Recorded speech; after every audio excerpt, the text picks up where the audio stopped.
Hey, Vern, look what I found in my daddy's closet. You know, I bet you this is from the big one. You know, WW2. Boy, I bet them were some great times. I know, because I never miss Hogan's Heroes on WDBJ7. You know, with Schultz and Hogan and Commandant Klink. Hogan's Heroes. Weekdays on your hometown station. You know, Vern, this must be some kind of a cigarette lighter.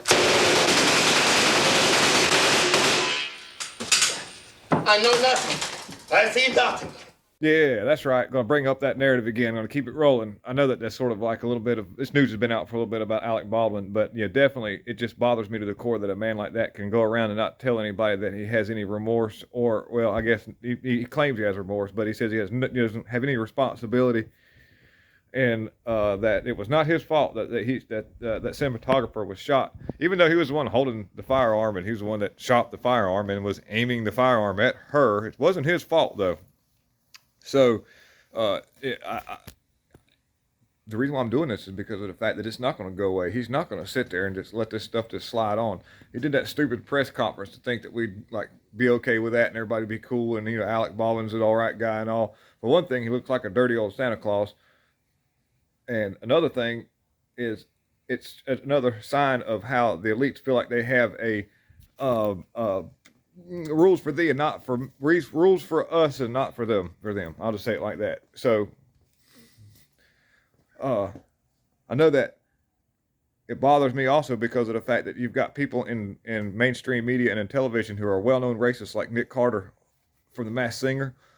Why are television shows so obsessed with people dressing up in costumes so you can't see who it is? I don't see any fun in that. I think that I see a dark side to it. I also see a dark side to these television shows that are glorifying people who dress up in those like computer outfits so they can be a hologram instead of being themselves. You know, yes, I grant people feel bad how they have hang-ups about themselves, and so they want to portray who they are as different characters, which is to me a cop-out. If there's something about you that bothers you and you decide to become a different character through a digital, whatever you want to call it, program, then you haven't fixed the problem, and you're only going to make it worse. Because at some point in time, you're going to have to face the real world. But these television shows are either, you know, conditioning people to be mentally ill, or conditioning us for trying to condition for lockdowns or something. Maybe, you know, be okay with the fact that we're going to be watching people we can't see. You know, like say for instance, like it's a lot easier to do digital characters and people of irrelevance if they're behind masks, because of the fact that you don't really pay attention to the star power. You're just more interested in the situation and scenario. And so you got these television shows that are like pumping out racism. They're pumping out propaganda to get you acclimated for sitting in the house, hiding behind a computer, and not knowing who's on the other end. There's no creativity one bit whatsoever about singing somebody else's song wearing a big stupid costume and you don't know who is behind it. There's nothing artistic behind that one bit whatsoever. They make these shows, they even like hype these shows up with these stupid actors that get on there and act like they're actually entertained by what they're seeing. The only thing they're entertained is by the money that gets sent to them by their paycheck by George Soros. That's right. I said it, George Soros. I know who you are. Anyways, long story short, Alec Baldwin, you need to pay for what you did. We know what happened. But anyhow, I'm just fighting the narrative as much as I can. This is a key part of America, is what we see every day.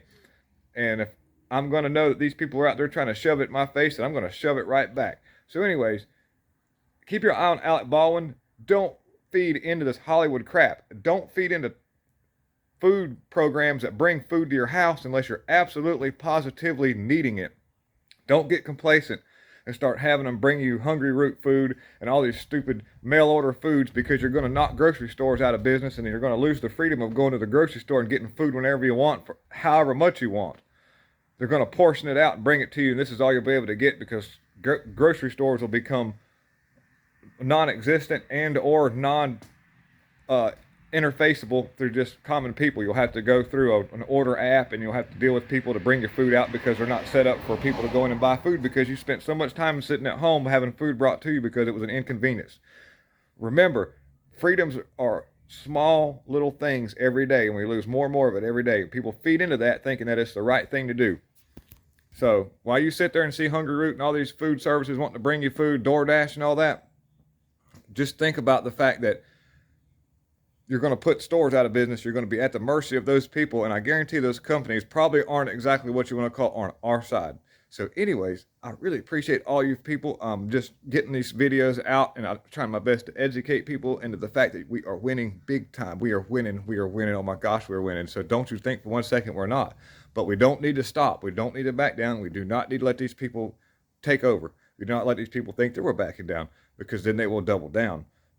With that being said, a whole lot of love from North Carolina. And Lauren Boebert was right. Ilhan Omar, we know what you did with your brother. Y'all take it easy. Lots of love from North Carolina. God is in control.